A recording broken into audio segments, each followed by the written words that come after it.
Morning folks, and welcome back. This video is all about the tents I use. Before I get started, I'd just like to apologise for traffic noise in the background. I needed a big space to set all these tents up, so I've come over to my father-in-law's house, who's got a meadow next to his house that's big enough to set all these tents up. But there is a road running right alongside the property, so you're bound to hear the odd car going past, so apologies for that. Now, I'm not saying that the tents I've set up here are the best tents you can buy or anything like that. You know, there are thousands of tents that you can choose from your sort of cheap supermarket pop-up tents to the silly. This is just a selection of tents that I like to use. It's not even all of them, I have more, but these are sort of typical of the kind of tents that I use for different situations, really. I've broken them up into 3 categories. We've got the heavy tents, you know, the big canvas ones, which you know, you don't want to be carrying very far. I've got bushcrafting style tents, if you see what I mean.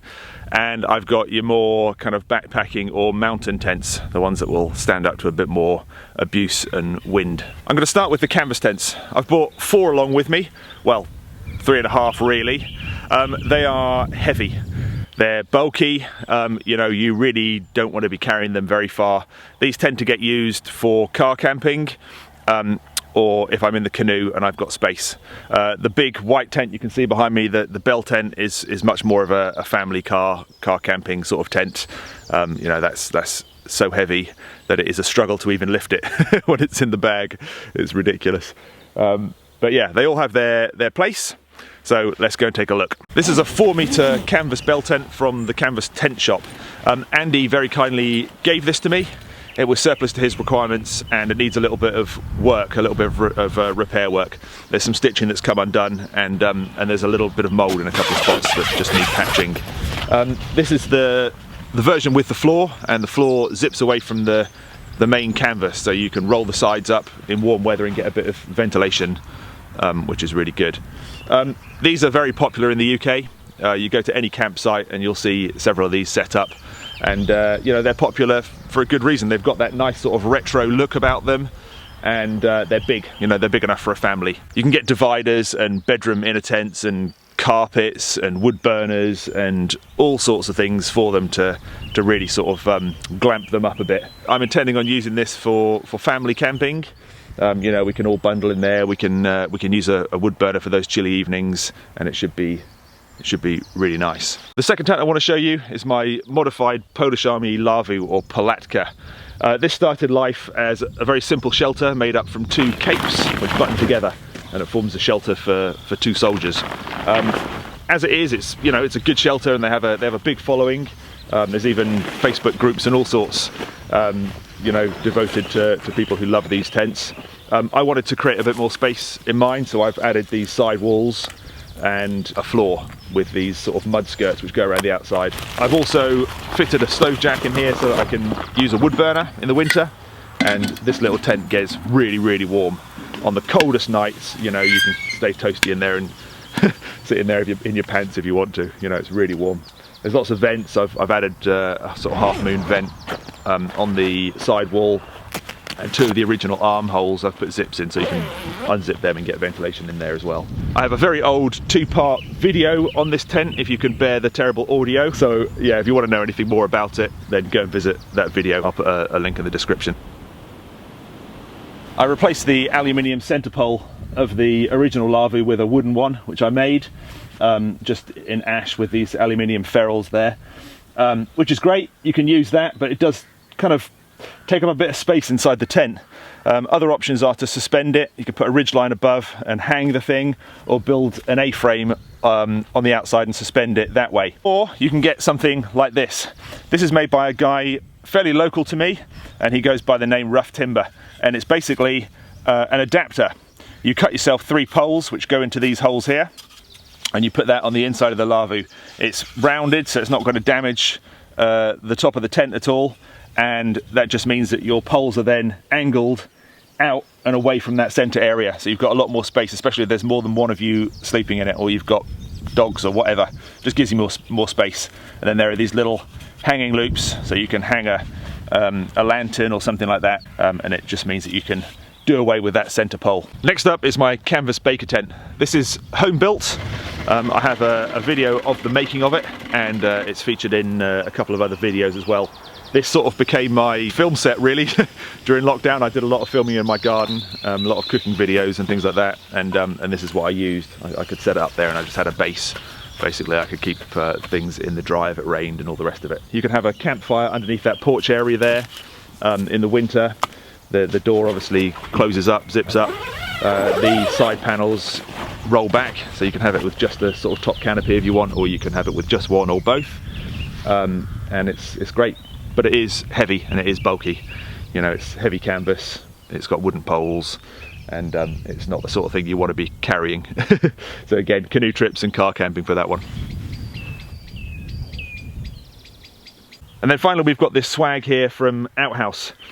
It's questionable as to whether this fits in the tent category at all, because, well, it's its own thing, it's a swag really, but I've included it because, you know, it is a shelter like a tent. It's super comfortable, it's got a built-in mattress, so you can just roll the thing up when you get to camp, roll it out, and it's there, it's ready. You can store your sleeping bag or your blanket or whatever you're using inside it. It's got loads of ventilation.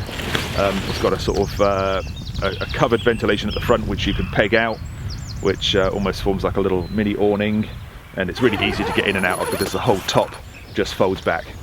You can keep that open on a dry night and look at the stars up through the mosquito net, and it's really lovely. It's got this little rubberized entrance mat, if you like, sewn into it, so you can just tread onto there without getting your feet all muddy to get in.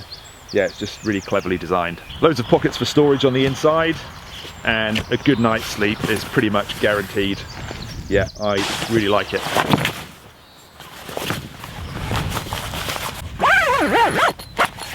Right, next up are 3 much more lightweight and compact nylon tents, ideally suited to bushcrafting in a sheltered woodland setting. First up, we've got the Tigress Tent by One Tigress.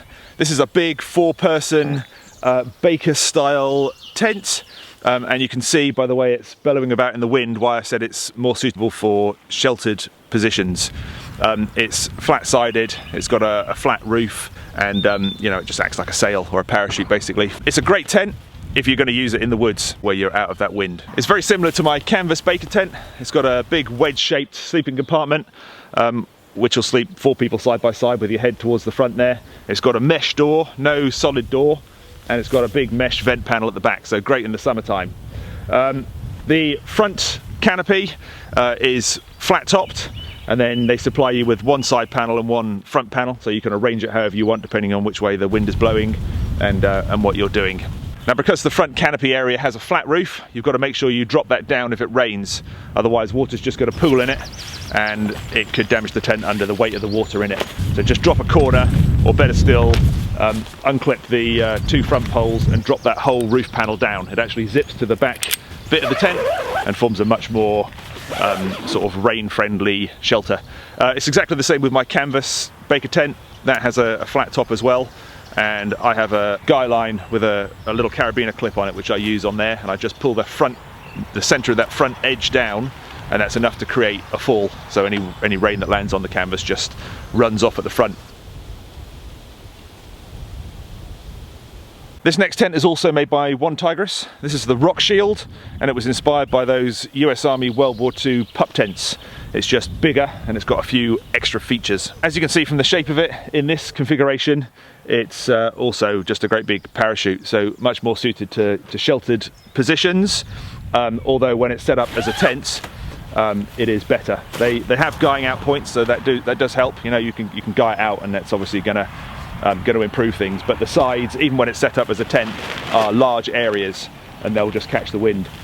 You can set this tent up as a much lower profile tent by shortening the poles and unzipping the panels at each end, and it creates a lower, much more squatter kind of shape. Loads of room for two of you and all of your gear, and really versatile, being able to open it up like this on one side, and it creates a big living area. You know, if you're cooking or just sitting and eating or just relaxing during the day or whatever, and then you can just close it all down at night and turn it into a tent, so you've got that shelter when you need it.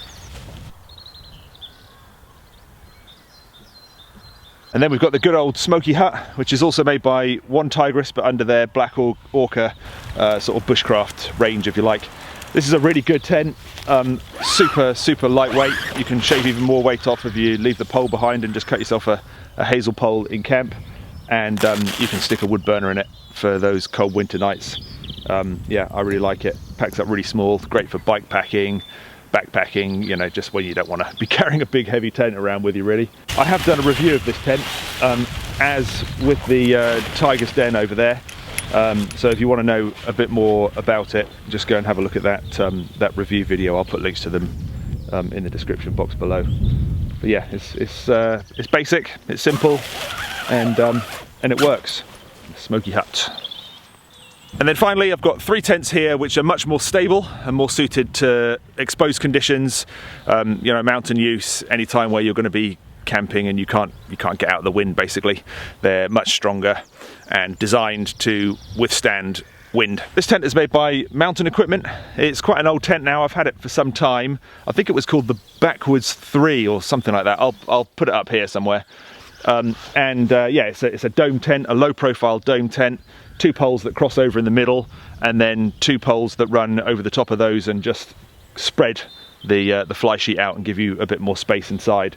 It's a good, generous two-person tent, and it has a porch kind of vestibule area on both sides. So you can choose which side to use for getting in and out, depending on which way the wind is blowing, and obviously you can store all of your gear and cook carefully in that porch area. There are additional guying out points, but to be honest, I've never used them. I've slept in this tent in North Wales in really windy conditions, really gusty wind, and it stood up to it fine. It's squat, it's low, and it's designed so that the wind passes over it rather than pushes the panels in. This tent pitches outer first, which is really good when it's raining, and the inner is attached to the outer, so you just take it out the bag, thread the poles through the outer and put it up, and the inner stays dry, relatively dry, which is really good. It's got all these tensioners and stuff here, so you can adjust it down on the poles. You know, nylon, like all fabrics, when they get wet they start to sag a little bit, so you can just retension it with those straps, and you're all good. Yeah, I've had it a long time, this tent, and it's served me well. It's been on many an adventure with me. Here we've got another dome tent. This one is also by one Tigress. I'm not meaning to sound like an advert for the brand. I do like their gear. I have quite a bit of one Tigress gear. It's well designed, it's well made, and it doesn't cost the earth. This little tent here is the same one that Andy had on our recent Medway trip, and I was very impressed with it, so now I've got one. I bought this thinking ahead to Scotland. It may well be the tent I take with me on that trip. It's very fast pitching. It's a pitch in the tent first is the only criticism I can think of it, really. I do prefer a tent that pitches outer first if possible, just because it stops the inner tent from getting wet. But it is so fast to put this thing up I'm sure it'll be fine. It's a simple twin pole, crosses over just like the mountain equipment tent, and then it's got a single spreader pole which runs along the top and just spreads it out and gives it its shape inside. And then the fly sheet just clips to the inner. And once the fly sheet is snapped on, you can then move the whole thing around, decide on your location, and then peg it out and peg out the porch and vestibule areas. Again, like the other tents, it comes with additional guy out points if you need them. You know, strong winds, you can just peg those out and it will be really, really stable. The inner tent is all mesh, so you've got plenty of ventilation without having to worry about the insects getting you, which will be very useful in Scotland. And there are mesh pockets at the end and a hanging loop up at the top here. There are two porches, one on each side there, with zipped doorways for all your gear, wet shoes and all that sort of stuff, and plenty of room in here for two people or one and a whole load of wet canoeing gear. And then finally we've got this 1990s retro classic, the Hurricane Delta from Van Gogh. This is a two-pole hooped tunnel tent, a mountain tent, and in its day it was state-of-the-art. It's a really stable, robust tent designed for harsh conditions in the mountains. Yeah, really good. I've had this a lot of years, and yeah, this was once upon a time my go-to sort of mountain tent. This tent really was cutting edge in its day. This model I think is from about the early 1990s, it might even be the late 80s, and it had features like aircraft grade aluminium poles, which I know we take for granted these days. It's got tensioners all over the place. The inner is attached to the outer via a zip, so you can put both up together, just slide the poles through and you're up. And the shape of it, you know, this sort of low profile, shallow wedged vestibule at the front and also at the back, and it creates a very stable shape, and it was just very cleverly thought out. So I've included it in my list of tents for that reason, really. You know, I've had it a long time and I don't want to get rid of it because I like it. It doesn't get used very often, but now and again I do get it out. I've had it on a couple of bike packing trips. It's not the lightest tent these days compared to modern tents, but certainly at the time it was. Sadly, it's starting to show signs of its age. The PU coating on the fly sheet starting to delaminate in places, although it still seems to be keeping the rain off. Yeah, there's a few years left in it yet. So there you go, those are some of the tents that I use. Like I said at the beginning, I'm not saying these are the best tents, that you should go out and buy these. You know, they're just the tents that I use and I'm quite happy with them. So it's time to now go and take them all down, try and get them back into the bags that they came out of, and stop this place looking quite so much like Glastonbury. Then I might see if I can go and blag a cup of tea from my father-in-law. Thanks for watching, and I'll see you soon.